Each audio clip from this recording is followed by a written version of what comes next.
Hello, everybody. Hello, hello. First of all, I want to thank all of you so much for being here today.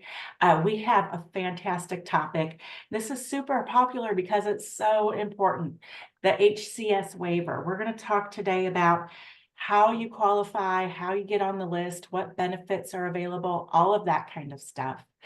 I am Michelle Morris with Consolidated Planning Group.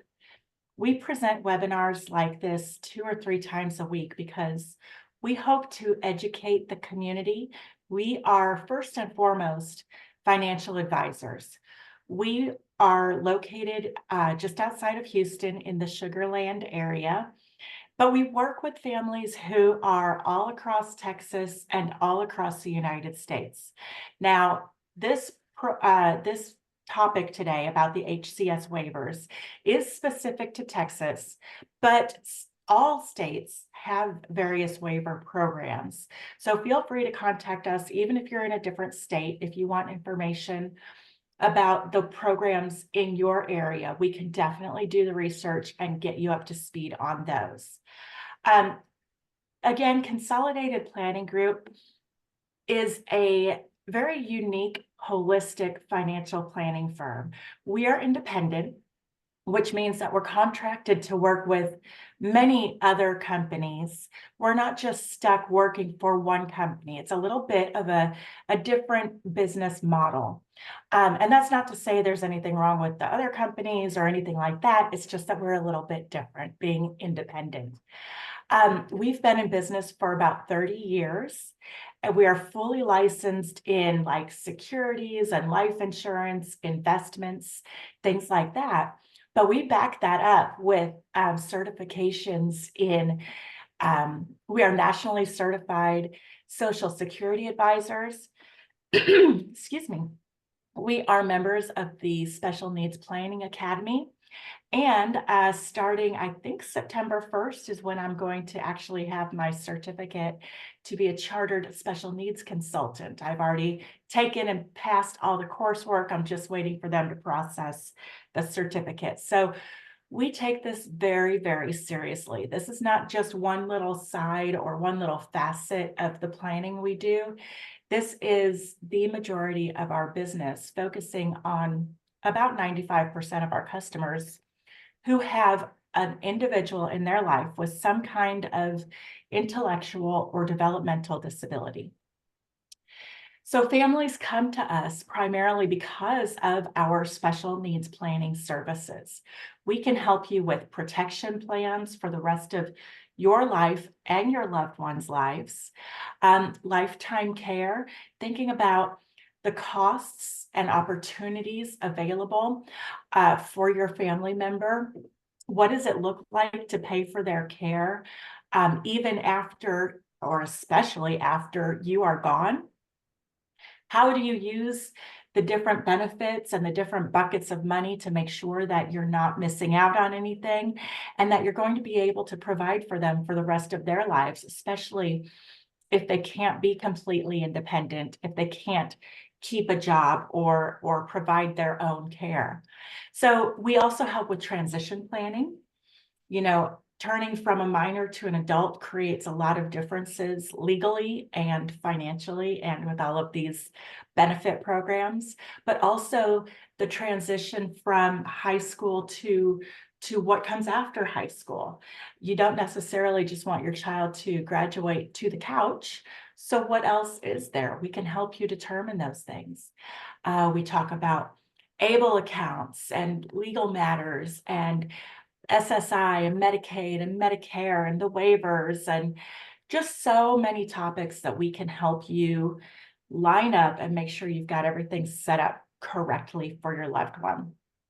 Of course, like I said, we are here to educate you and to advocate for you.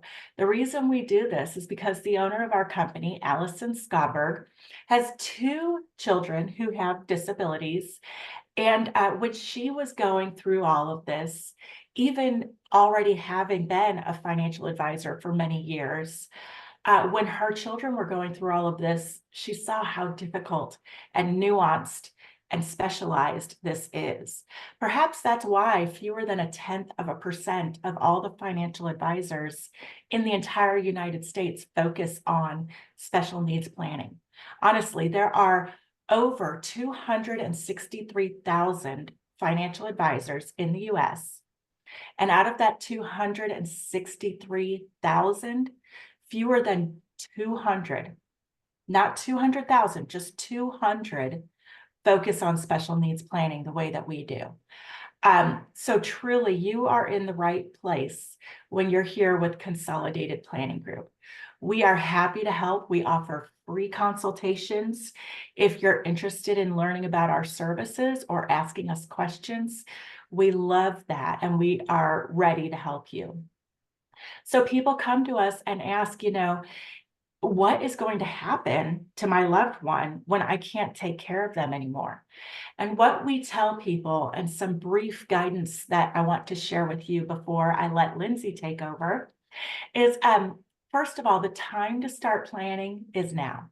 It doesn't matter if your child is an infant, if you found out about their disability just last week, or if it's been years and they're teenagers, or even if they're adults. The time to start thinking about how to take care of them in their future is right now. And the reason is because the sooner you get started, the more time you have to make small incremental changes that can have a really big impact on their future. Not only changes to maybe your investments or making plans for their future, deciding who will be there for them when you can't, but things like purchasing life insurance. It's never going to be cheaper than when you're young and healthy. And developing their plan now will help you rest easier at night and be able to be a more focused, present parent right now. So think about what's going to happen after high school. There are great educational options. There are vocational options. There are residential communities, transition programs, day programs. You don't want your loved one just to be sitting around. Think about those and start touring them, because there could be wait lists, and we would hate for you to find the perfect spot and then find out that there's a long wait list. And then the last thing I really want to tell you before I go into kind of the rules of the road for today's webinar, be really careful when you're thinking, oh, Jacob's sister, Sarah, she's just going to take care of Jacob when they're older because, Sarah's a good kid and she loves her brother, and she's going to have a job. She's in college. She's going to get a job and she can just take care of Jacob. Well, maybe Sarah didn't really sign up for that. Maybe that can create kind of a resentment for Sarah. She's got her own family, her own life, her own career now. And now you're going to ask her to take care of her brother. But not only might Sarah not be willing or able to take care of her brother, maybe Jacob would find some resentment there too, because what? Sarah's my sister. We've had this loving, fun relationship my whole life, but now she's trying to boss me around and be my mom. She's not my mom. Can you see how that relationship can have trouble on both sides of it? So just be really careful and don't just make the assumption that a sibling is going to be willing or able to step into that role of caregiver. Okay, so today's webinar, we should be here for, we're slated for an hour. Maybe we'll finish a little bit early. We are recording this, and you will all receive a copy of the slides and a link to the webinar on our YouTube channel. You're going to get that in your email later on today. So hopefully you registered for this webinar with your actual email address. Otherwise, you'll have to let me know and I'll have to send it to you privately, which is, that's fine. We are in webinar mode here on Zoom, which means that I cannot hear you or see you. Neither can Lynsy. It's like we're talking to each other. But I know you're out there because I see the participant count. So if you have any questions or comments that you would like to add to this conversation, or anything you want Lynsy to answer or me to answer for you, just put all of that in the chat box and feel free, comment answer questions, have a party in the chat box. That's fine with us. We are here to guide you through this information and make sure your questions are answered. So I think that's about all I have for you for now. Sit back, relax, enjoy, eat your lunch or whatever. We can't see you anyway. And I'm going to turn this over to Lynsy. Thank you, Lynsy. Thank you, Michelle, and thank you, CPG, for having me today to go over the topic of the HCS waiver, Medicaid waiver program.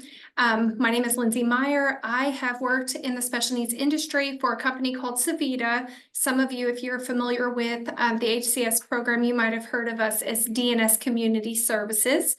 We were purchased by a larger company that is multi-states named Sevita 3 years ago, or a little over 3 years ago. So we've done a little rebranding. During my time with DNS, and Sevita, I have worked in many different roles. So I've learned a lot. I've met a lot of really wonderful special needs individuals living in group homes, host homes, their own apartments with their families, all different living environments. And I've just picked up a lot of things along the way, and I love sharing the information with families who just aren't sure what the HCS program is. That comes about more often than I wish I could say, and that's why we're doing this today. So hopefully you guys are able to get some information from it, and then the next slide will tell us a little bit about kind of what we're going to talk about today. So not only is there an HCS waiver, there's also several others. I am not here to speak on the others today, but I do want to offer a list so that you can reach out to your LITA, local authority, to see if maybe one of the other waivers might work for you as well. We're going to talk about why you need to know about we're going to talk about why you need to know about the Medicare waiver programs, who qualifies, explain a little bit more in detail what the HCS program is, and we just want to spread the message of just every service there is in HCS. And one very awesome service is the opportunity to host a special needs person in your home, whether it be your own loved one, someone close to you that you've known all your life, or possibly even welcoming someone new into your home. So the HCS program, Home and Community-Based Services, that's the one we're going to talk about today. There's also one called CLASS, Community Living Assistance and Support Services. This is for anybody age 22 and above. There's lots of different services that you can get in the CLASS program. That's one that I hear utilized quite frequently. For individuals that may be deaf, there's a waiver for deaf, blind, and multiple disabilities for people who are born deaf, blind, or acquired the disability over time. There's one called MDCP, Medically Dependent Children Program. This helps medically fragile kiddos 20 and younger that you might want to check into, trying to keep children out of nursing facilities. And that's, just when you hear that, oh, a child in a nursing facility, that sounds unusual. And the sad part is it happens a little bit more than you might think, because sometimes families truly just can't meet those needs. So this program helps to meet those needs. There's a STAR Plus, Home and Community-Based Services, HCBS, that mirrors quite similarly the HCS program we're going to speak of today. So that would be one to definitely check into for adults 21 and over. There's Texas Home Living, which is also kind of similar to the HCS program we're going to talk about today. However, there's a limit on how much services are provided, kind of like a cost cap limit. And there isn't a group home or a host home option, but still lots of opportunity for assistance. And then there's the YES program, Youth Empowerment Services. And this is for kiddos 3 to 18 to try to keep families together. So if you think you might qualify for any of those, if you're not sure if you qualify for any of those, it means the exact same thing. Reach out and ask. Don't assume you don't qualify. I'm gonna put that website in the chat box real quick before I change the slide. So it's navigatelifetexas.org. ORG. There we go. Next slide. Perfect. So who can receive waiver services? So like I just kind of segued, sometimes families just kind of assume, oh, we're not going to qualify. Maybe your loved one has a higher IQ than what's on the screen. Usually you qualify if you're a Texas resident with an IQ of 69 or lower, sometimes with an IQ of 75 or lower. But you know, at the time that you are getting on the waiver list, you are only signing up saying, my child, my loved one has a disability. You're not saying my child qualifies, okay? At the point that you come up at the top of the list, that's whenever the determination of disability is, discussed. So go through the steps, and I recommend that you just try. Let them tell you that you don't qualify, but you never know where somebody's going to test on the day the testing is, and you never know what alternate factors or additional factors might kind of just bend the needle in your favor. So mild to severe deficits in adaptive behavior, intellectual disabilities, being eligible for Medicaid. That's another thing that a lot of people maybe hear and say, oh, well, then we'll never qualify. So it's really important that even though you as a family may not qualify for Medicaid, you recognize that when they do that determination of disability, your child will qualify on their own record based on receiving Social Security or something like that. They're not going to qualify for Medicaid based on your record. So that's another sometimes misconception, like we don't qualify for Medicaid, so we won't get this. So please, I'll say this over and over during this. I can never say it as many times as needs to be said. Don't assume anything. Just get on the list for the waiver services if you think you may ever need them. Even if you think you don't ever need them, just, have the conversation. And then of course, in order to be in one Medicaid waiver program, you can't be enrolled in another. So even though we talked about several, if you're enrolled in one and another presents itself, you'll have to make the decision, is the one that I'm in best for me? Should I go ahead and move into the other one? So those are just, kind of some surface level things. So I'm ready for the next one. So why do you need to know about Medicaid waivers? Kind of continuing along. There's no systematic way to inform families about the resources available to them. So in a perfect world, whenever your child is diagnosed, they would hand you a packet that says, these are all the services available to you. Possibly even whenever you go into that first ARD meeting at the elementary school, you would hope that they would hand you a packet of information and say, these are all the resources available to you, go on the waiting list. And unfortunately, there just isn't a system set up that way in Texas. So these webinars and just talking to people, and if you've now heard it, you can share it, and word of mouth tends to be the easiest way of sharing the information. Like I'd already mentioned, most families assume they won't qualify when they hear Medicaid. And this is the biggest, I think, shocker of the whole presentation, is that when I made this presentation, there was about 170,000 people on the HCS waiting list. If I updated that today, likely there are more. And what that means is, there's a 20-year HCS waiting list. It is the most robust program that the state has to offer. So it's the one you're kind of working your way towards. So there again, I'll say again, you would never want to turn down your HCS slot. You would never want to assume you don't qualify. Get on that list when your child is very young, or today, if your child is at any age, or your loved one, go ahead and call and get on that list. So we have a couple of quick questions. Would you like to look at those right now? Sure. So if my child's already getting class, should I keep them on the HCS list and Yes. wait for that? Yes. And I'll talk a little bit more about what HCS is. At the time that you get that, HCS slot, you can make the decision of if you like class better or HCS better, but I feel like HCS has more opportunities to offer, especially as your child ages. And we'll go into, a brief summary of what each service is. And I think you'll find that it's definitely something worth looking into. So please don't take your name off of that list. Yeah. Do you feel like, I feel as I'm helping clients, I feel like the HCS waiver kind of has the deepest pockets in Yes. terms of being able to help families. So that's why I would just keep waiting and holding on for that one.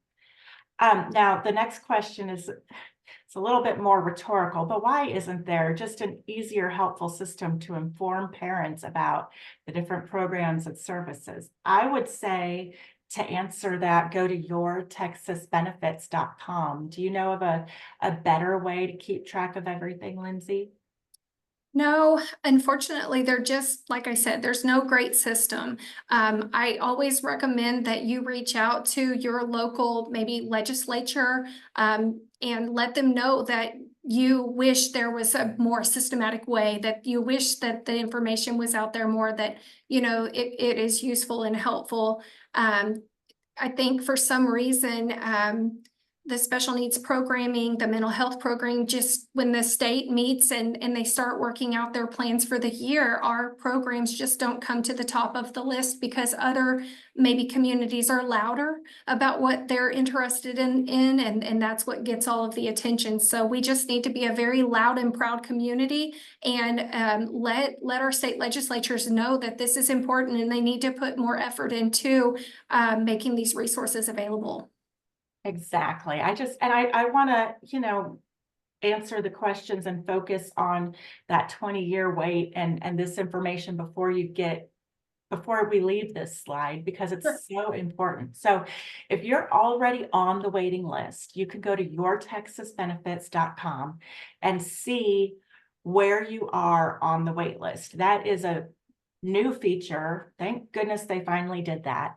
But it is very important to keep our officials, our legislators, governors, senators, keep them aware of us. There are some states that do not have a wait list for these waiver programs. You can sign up and immediately get services. And I don't want to be political here, but what we have seen is that it happens to be the states where they have legalized marijuana very often don't have a wait list because they use the funding and the tax income from allowing marijuana to fund some of these programs. And of course, they have other ways of funding it too. It's not just that, but things like that, really consider what we need and what's most important and what you want to tell your lawmakers to help us with.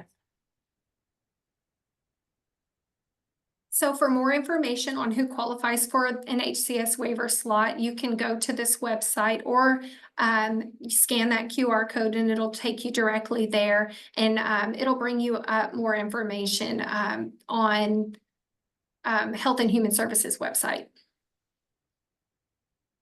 So let's talk just a little bit about why you wouldn't want to give up that waiver, even if you check the website and it says you're, number, 100,000 on the list and you think, oh, I'm never going to get there anyway, so let me just, click off of it. Don't do that. Just wait for it. If it doesn't come for many years, that's, unfortunately, it's disappointing, but it's okay. You just keep waiting for it and hope that the day will come. The HCS is a Medicaid waiver program we talked about that supplies supports and services to Texans with an intellectual disability or related condition. And the most important piece of why HCS is so important is it allows you to remain in the community. So it's not a state supported living center sort of program. It's not a nursing home. It's not any kind of ICF program. It's a community-based program.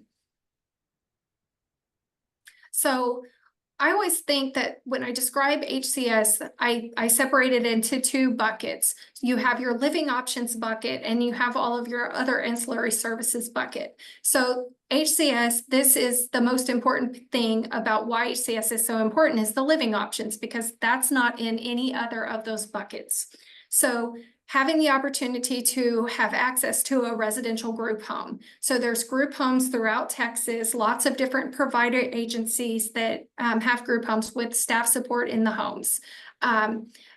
Many people will say, well, my loved one will never need a group home, so they'll always live at home with me, so I don't need HCS.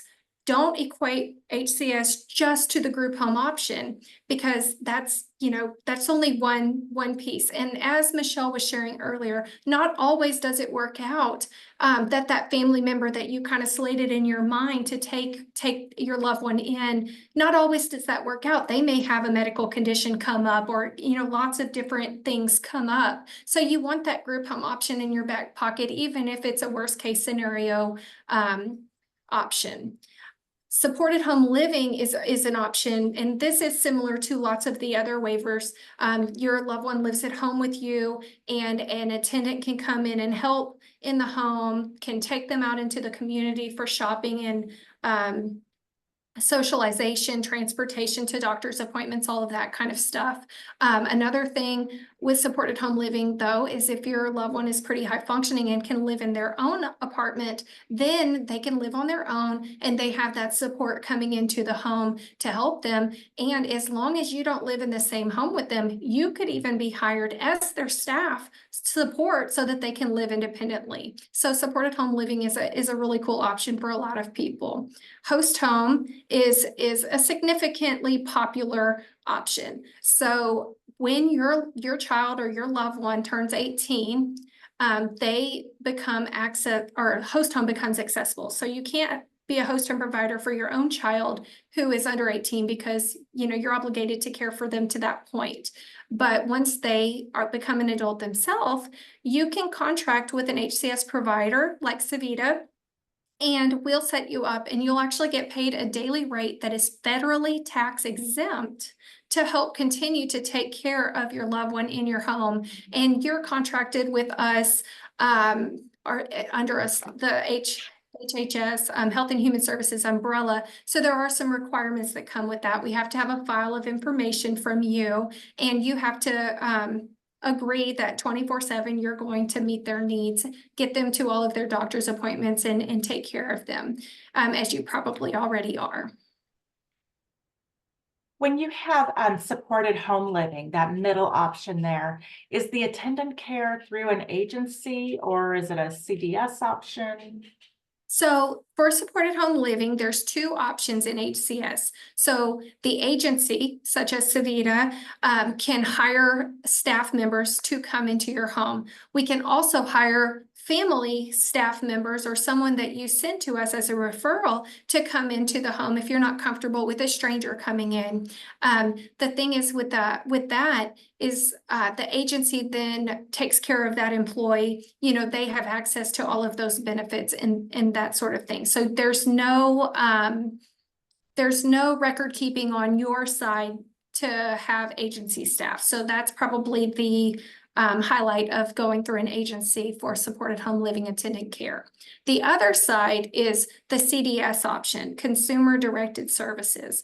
And consumer directed services is where you choose your own employees and you pick a CDS agency to help you manage those employees, but all of the record keeping is in your hands. So you're handling all of the needs of those employees, and you're making sure they turn in their documentation for the records. Then you're handing that off to the CDS agency, and then they help cut the checks and manage the employees from there. But you do have a much more direct responsibility to help make sure everything gets taken care of for the employees, and they can keep meeting the needs of your loved one.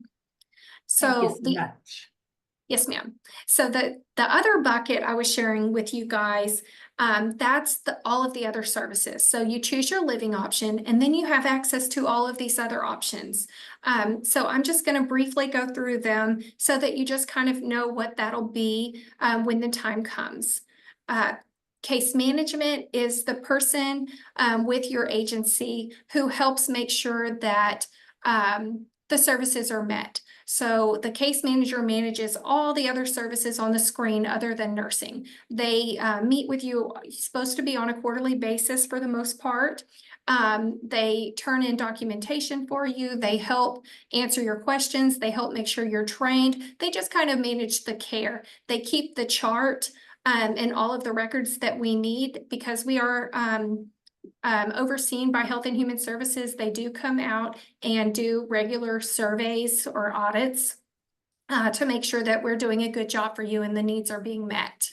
Nursing, a very, very popular service. If you live in a group home or a host home, for the most part, nursing kind of comes hand in hand. So that nurse completes an annual registered nurse assessment, helps you with special needs training so that you understand exactly what is going on with the healthcare.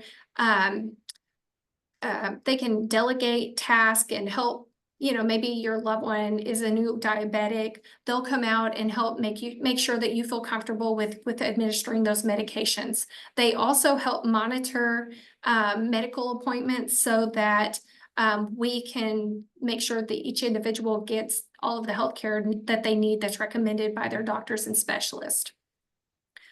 ISS is individualized skills and socialization. It's a big old mouthful. Used to, we just called it DayHab, but that's your day center, socialization center, skills training center. They're typically open from about 9 to 3. Some are open more hours, Monday to Friday, and that's a skill center that are throughout the state. Some providers have a center only, and they're not an actual agency. They only do ISS. So there's lots of different options for ISS.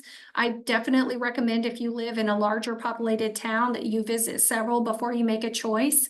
Us as an agency, we have several ISS centers that are through our agency, but like I mentioned, there's also many private ones and we contract with those. So even if you choose a provider, you don't necessarily have to choose their ISS facility. We just have to set up a contract and all work together. So those centers are really awesome to maybe get you a little break in the day so that you can run your personal errands and appointments. And it also gives your loved one somewhere to go to kind of break up the being at home and getting to go and see some friends and do some fun things. Behavior services is super important for some families where they're taking care of someone who's behaviorally challenged. Our company has a subsidiary company called Behavior Solutions, where we staff only BCBAs, Board Certified Behavior Analyst. And they come out and they do observations, they talk to you, do interviews, and they'll write a behavior plan. And usually it's a very positive behavior plan. When your loved one does this, let's reward, let's say positive things, and you try to improve behaviors with that positivity. So it's just having someone with some outside eyes coming in and maybe offering a different perspective. Dental is a huge thing. I always say this. If you don't feel like you need any other services, if everything I've said so far, you've said, nope, don't need that, don't need that. This is $2,000 of cash dental money. Even if you only need 2 cleanings a year, you need that. So you can have an HCS waiver and only take 1 service until you possibly need more down the road. So cash money for your dental cleanings, why not? At least take the dental. Adaptive aids is a huge service. There's up to $10,000 per year for adaptive aids. They can be something as small as a multivitamin, a shoe insert. They could be bigger, like walkers and wheelchairs. They could be the chair lifts. They could be even your van accessibility lift in the back of like a vehicle. So some are really huge things, some are very small things. I always tell families before you buy it, if it's used to help improve anything that you do for daily living skills, ask us, it's probably covered. Shower chairs, all of the things. First, Medicaid looks at it. If they decline it, this plan can typically cover it. Professional therapies, is something that people benefit from. That's your PT, physical therapy, OT, occupational therapy, your speech services, your dietary. So many times Medicaid pays for maybe the initial 10, 12 visits. And then maybe the person would benefit from much more therapy. At that point, therapy can be added to this plan and it'll cover the cost of those visits. Supported employment and employment assistance are sometimes underutilized, but still very, very important. So employment assistance means you're working on learning about jobs, what your interests are, what you would need to do if you would get that job that you're interested in, maybe some observation. How do you fill out the application? How do you do the interview? What do you wear to the interview? What hygiene skills do you need? All of those little pieces that go into learning how to be employed. And then once you get the job, the service flips to supported employment, and that's where somebody can work with you one-on-one to help you learn the job, meet the requirements of the position that you've accepted. And then typically with supported employment, it starts out where somebody is there a lot with you, and then it kind of backs off a little bit, even to the point where maybe once a month you're just getting checked on. Or say it's time that you've worked in the same position for 6 months, but they want to try you in another position, then you could kind of have your supported employment person coming in and helping you learn that new position and working with you on a daily basis again, and then kind of backing that off. So it's a very important service for those who want to be employed. PASSHAB and transportation, those services are only, I'm gonna start again, rewind. PASSHAB, transportation, and respite are only available if you choose the supported home living option. So if you choose a group home option, there's no PASSHAB, transportation, and respite, because of course the group home staff cover those services. But this is where we get a lot of questions. So in case you kind of know a little bit about HCS coming to this, let me just, kind of make this a little less blurry. If you choose to be a host home provider, you also are waiving PASSHAB, transportation, and respite. So host home means the state has agreed to give you that contracted daily rate to cover 24/7 services. So I do get this question in my current position quite a bit. Well, but I might be a host home provider, but I still deserve a break. I might need help with getting them somewhere. I might, want to go on a weekend trip. I might need a medical procedure myself. What do I do? Why does the program not cover respite? And those are really wonderful questions. And I wish I could make a change, because I believe that at least respite should be included in the host home option, but at this time it's not. So there again, if you know somebody in the legislature or at Health and Human Services, if you wanted to make put a little bug in someone's ear, those aren't an option for host home at this time. You're considered a 24/7, you never get sick, you never need anything caretaker. So that's just something that I think gets mixed up a little bit sometimes whenever it's being explained with the HCS. And the last service I want to talk about today, and this isn't necessarily all inclusive, there's a few others, but these are kind of the main ones, is minor home mods. Minor home modifications is where money from the plan can help modify your home to meet a specific safety need. So say you need a roll-in shower is really popular. You can't get your legs over that lip because we've gotten older or maybe had an accident, and the lip of the tub is just too high and you're having a hard time getting in and out of the bathtub. The minor home modification money can help cover that expense. So it's really important to know that there's only $7,500 minor home modification money for a lifetime, not for a year. So I always encourage people, whenever you decide to do a minor home modification, that you kind of think really hard, is this our forever home, or at least our really long time home?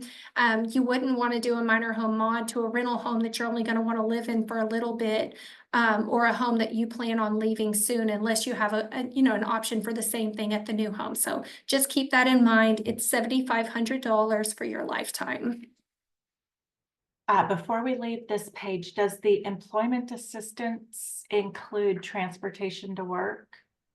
Or does No. that, no, it's just if they're in a host home or a group home, they don't get transportation. If they're in their own home, am I right? Yes.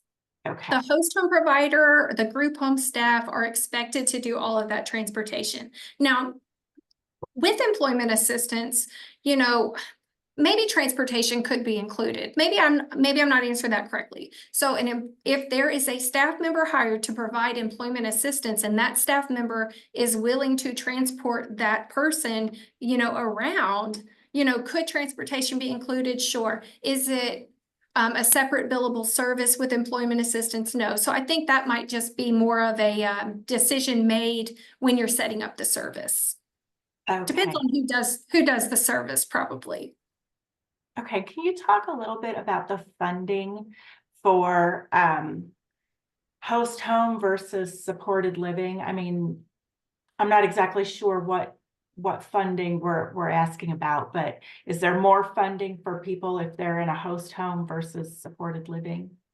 So host home is billed through the program as a daily rate. So host home, whenever we set up a plan, we say we're going to do host home 365 days out of the year, and then we're going to pay the host home provider based on the person's assigned level of need.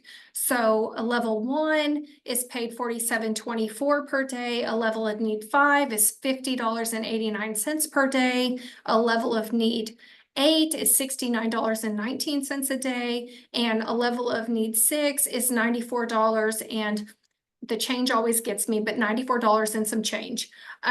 So I don't know if that's answering your question. That's what Sevita pays. I know the rates in the negotiations can be a little bit different per company, but Sevita pays the full direct host home rate.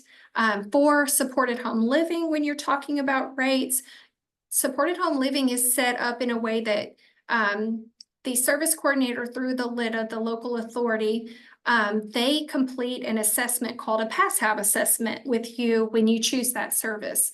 And the PASSHAB assessment goes through all of the personal care needs of the individual and the habilitation needs. So what do they need help doing? What can we be teaching them how to do? And that assessment at the bottom gives a number of hours. And that number of hours is how much the person has to get an attendant to assist. So that's usually paid out at an hourly rate to the attendant based on how many hours. You take your PASSHAB assessment for the year, divide it by 52 weeks, and that tells you how many hours per week that person can work with you. But you can use the hours however you need. If you're going to break them down into weekly, if you break them down into monthly, or however. So I don't know if that answers your question, but in my mind, that was the best way to answer that question. I think that's good. Okay.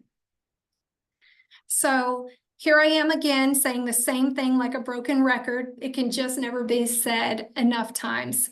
So the ideal time to inform families about these waiver services is at that initial ART at the school upon diagnosis, really early on in life. There's over 170,000 individuals on that HCS waiting list, and the average wait time, I'm trying to give a little, maybe 15 years, more likely to be 20 years. There are a couple of exceptions to the waiting list. You can get an emergency HCS waiver sometimes if your family is in an emergency situation and you're having a hard time caring for your loved ones. So there again, contact the local authority in your area. I think the next slide might say where you find that person. In one of these slides coming up next, it'll say, what is the local authority and how do you find out who is for your county? But it's just so important to get on the list, ask the questions, stay visible, stay vocal. What if somebody thought they were on the list and then they go to look and they're not on there? Have they lost their place? Do they just sign back up or what?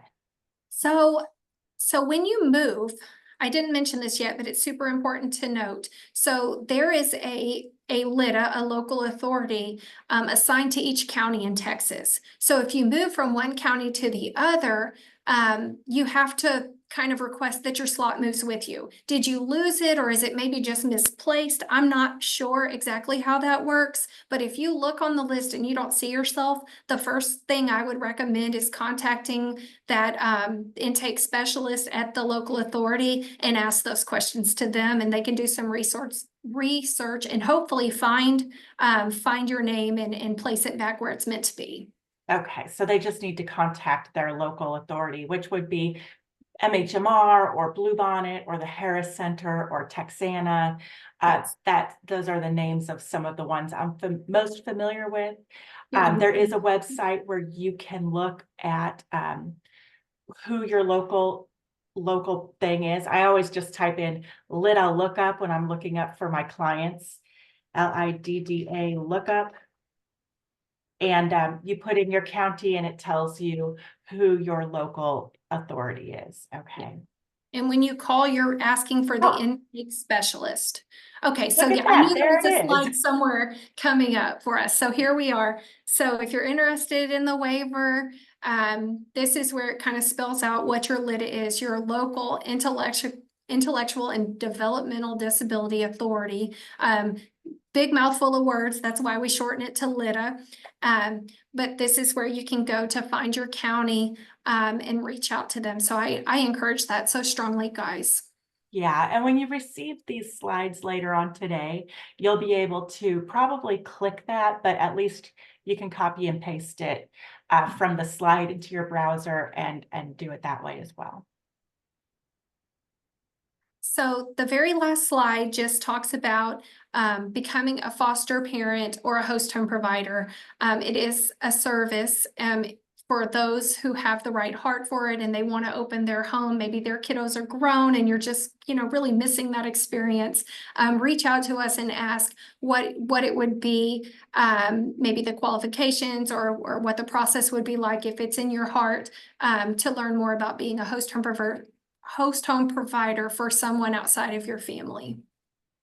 You can serve up to 3 individuals in the HCS program in your home. 3. Okay, so you could have 3 individuals plus, a parent or host figure person. Yes. Okay, and the difference, one more time. A host home is where, there's like 3 individuals and an adult helping to take care of them.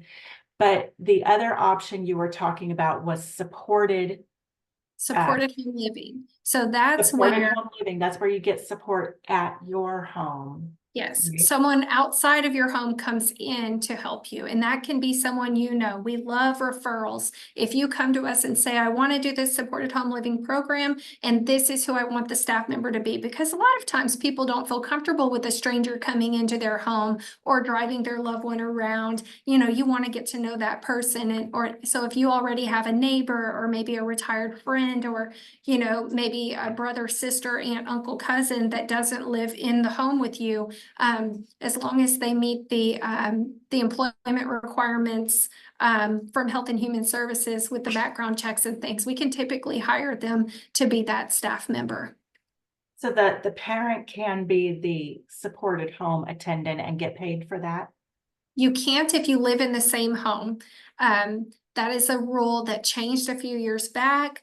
Then during the COVID timeframe, when we were in a state of emergency, they lifted that rule and said, okay, if you live in the home, you can do that support service because we were in a state where you couldn't have people coming into your home. But whenever the emergency rules were lifted, I believe probably 2022, they went back to the person that you hire has to live outside of your home.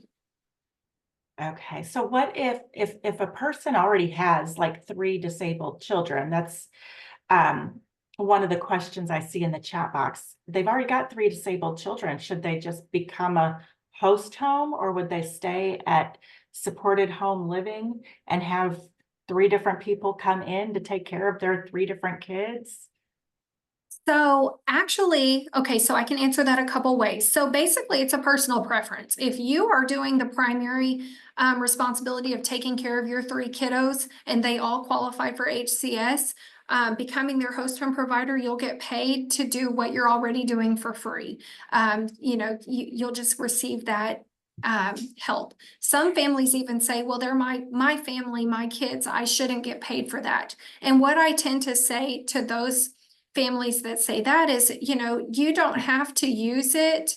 Put it in a savings account for yourself. What if you don't feel comfortable receiving it, that's okay. But this is a program that was set up to help you. So you just never know what might come up. So I always say, put that money aside and take your kiddos on an awesome vacation, that makes everybody feel good about how you spend the money, or just save it because it's tax free. So just save it in case something were to ever come up, or go to CPG and they can talk to you about how How you to could grow it potentially, and leave it for your reinvest kids. that into your future and your kiddos, safety and security net. So that's where I would say on host home, on having the attendants come in, one attendant can actually help all 3 of your kids. So you don't necessarily have to look at that as 3 separate people walking in and out of your home. It could be one person for them all. It could be 2 people. It could be 3 people. It truly is how you set up the service. This program is meant to be individualized and meet your needs and make life a little bit easier on the families taking care of their loved ones. And we can't miss this question. I've been asked this several times because we haven't gotten to it yet. But how much is the host home rate? How much do you get paid? That's specifically asking about a level 8, but how much is the host home rate? Okay, so different agencies pay different rates.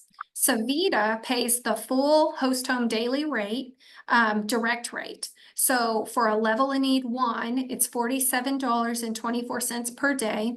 For a level in need 5, it's $50.89 per day. For the level 8, which is the one you guys just asked about, it's $69.19 per day. And for the level of need 6, I can't remember the change off the top of my head for some reason, I apologize, but it's $94 and some change per day. Perfect. Thank you so much.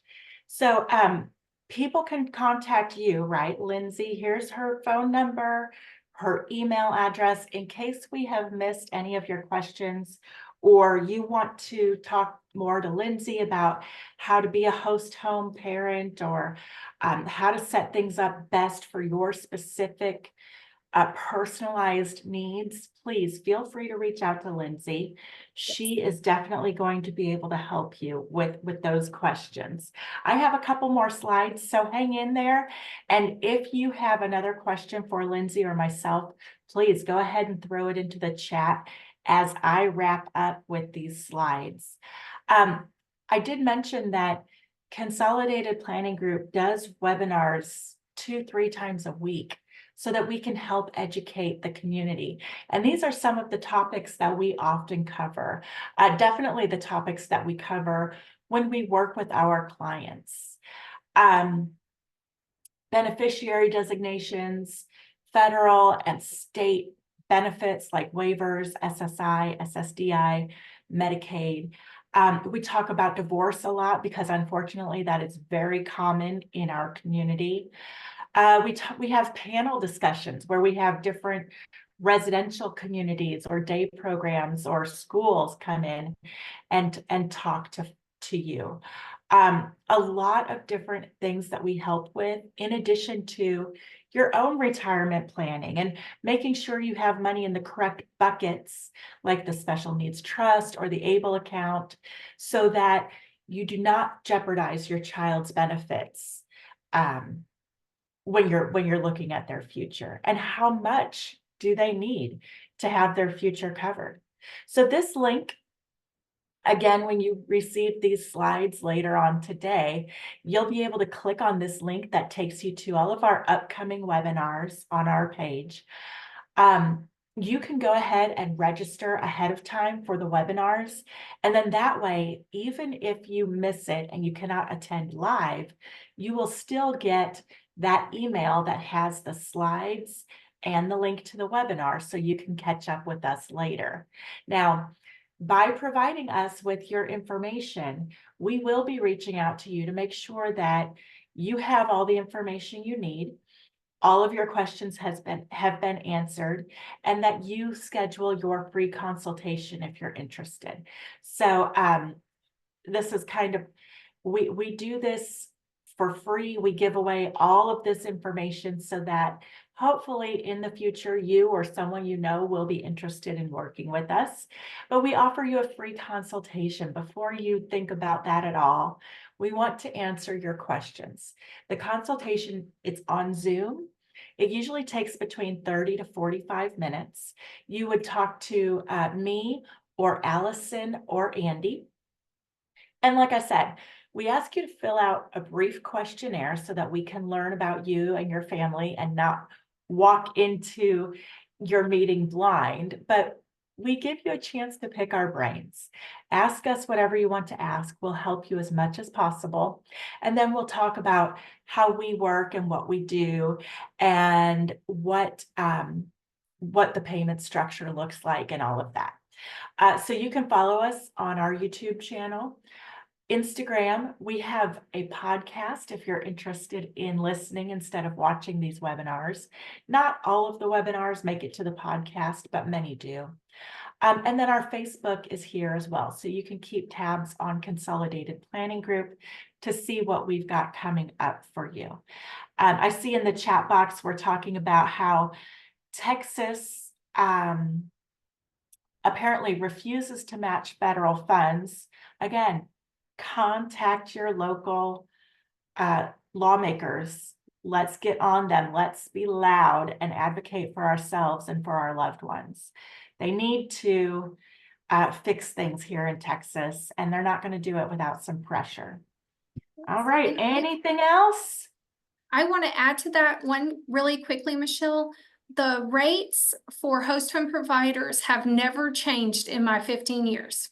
And this comment here, I believe that is going towards the direct support professionals not receiving a livable wage working in group homes as well. So we've definitely have some things going on in Texas trying to, make our voices loud and make this program equal to what other states and the government is recommending, because we aren't meeting expectations. But those of us in this group can't change that necessarily, but we can definitely make it known that it's not okay. Exactly. Thank you so much, Lynsy, for being here.